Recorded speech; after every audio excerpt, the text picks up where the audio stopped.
ikutin caranya, step-stepnya, nanti kita akan praktekkan ya. Jadi lihat ya. Pertama adalah cek kesadaran korban. Karena ini masih zaman COVID, kalau bisa dia pakai masker, kita pakai masker. Oke. Nah, pertama adalah cek dulu. Pak, bangun. Pak, bangun. Nah, pada saat melihat kayak begini, sambil lihat nafasnya.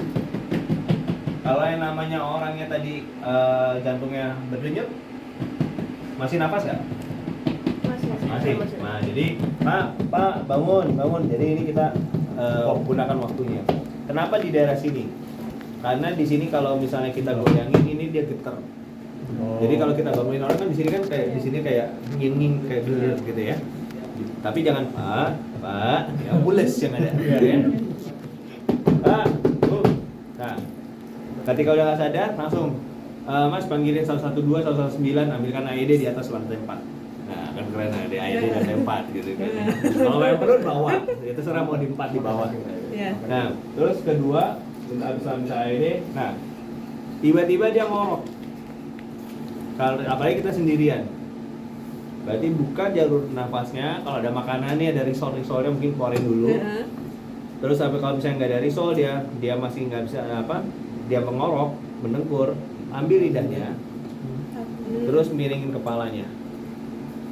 Tapi kalau misalnya, aduh nggak bisa ambil lidahnya nih, jijik atau apa gitu ya, coba miringin aja sebetulnya bisa buka jalur nafas. Semoga sudah tidak mengorok lagi.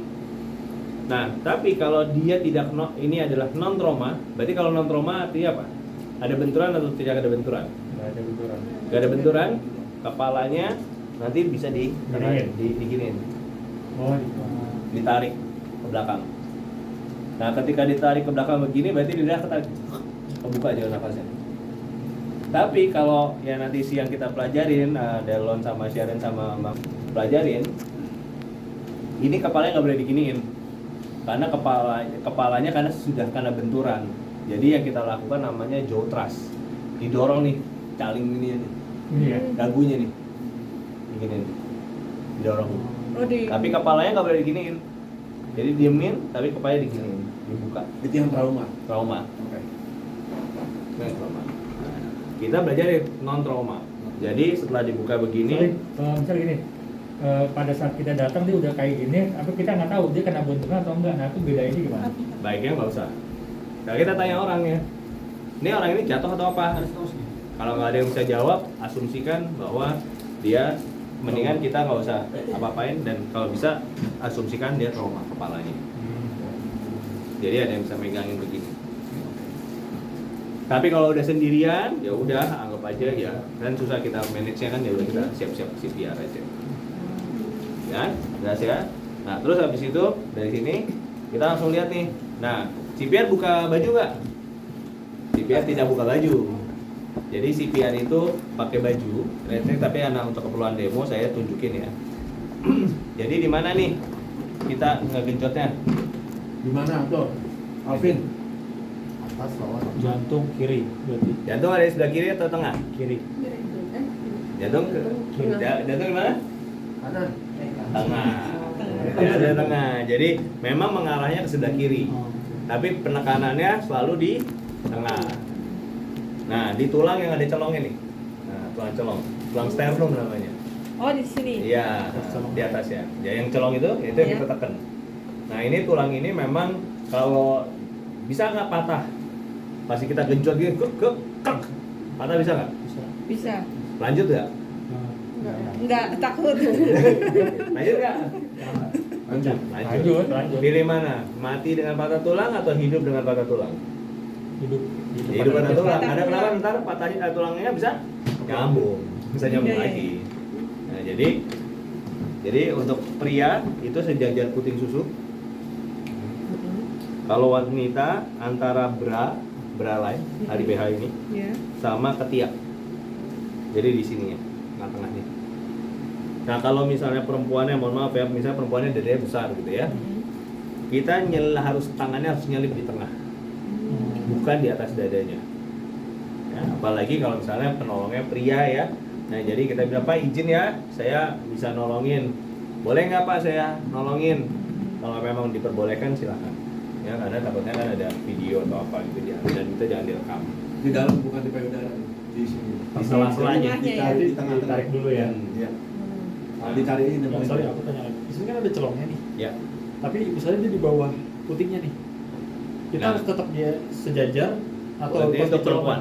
Cowok laki-laki misalnya. Nah, yang biasanya di celongnya aja. Di dalam celongnya ini ya. Di celongnya. Oh. Karena kan gini, makin tua kan biasanya kadang-kadang kendor kan. Nah, Iya. nah, berarti kita main di daerah sini. Oke. Nah, jadi tangannya begini. Mau tangan kanan, tangan kiri sama aja.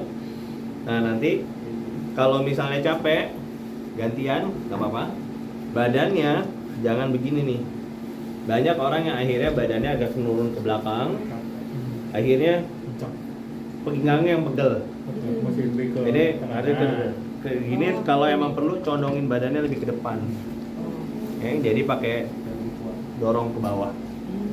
Nah, udah kayak begini. Nah, kakinya seberapa? Sepinggang sampai sepundak. Pinggang sama Pundak sepundak. kaki dibuka segini kurang lebih.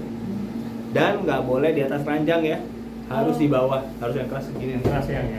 Nah, kenapa? Supaya dia bisa neken terus bisa balik. Karena kalau di ranjang kita ngerodeo, dia turun kita naik, dia turun kita naik. Ya, dia kayak gini. Nah, kita tekan tuh. Nah, kedalamannya berapa? 5 sampai 6 cm. Terus habis itu kecepatannya 100 sampai 120 bit per menit. Tuh. Ya. Matanya ngeliatin terus ke korban.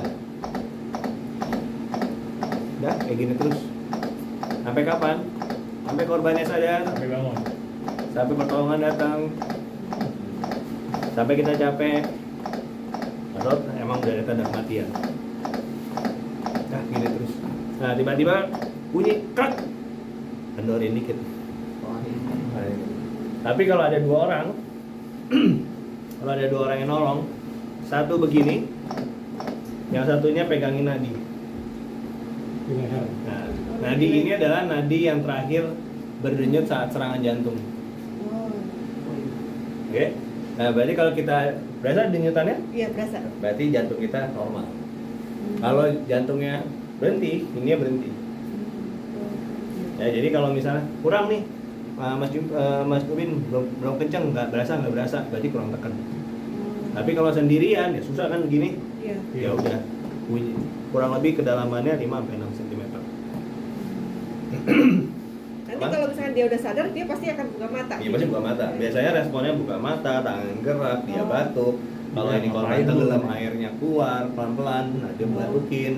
Karena kan yang kita CPR ini kan sebenarnya mengosongin paru-paru dari air. Jadi nanti airnya keluar. Oh, berarti ada 2 tujuannya juga ya. Satu mau jantung ke otak, satunya lagi kosongin paru-paru ya. Yes. Karena jantung itu adanya di belakangnya paru-paru. Nah, ketika tenggelam biasanya paru-paru keisi dulu. Dari keisi akhirnya ketekan kan jantungnya nggak ketekan, nggak bisa denyut, dia berhenti. Aman? Jadi nggak susah kan ya? Nah, CPR hands only, ya, nggak perlu tuh.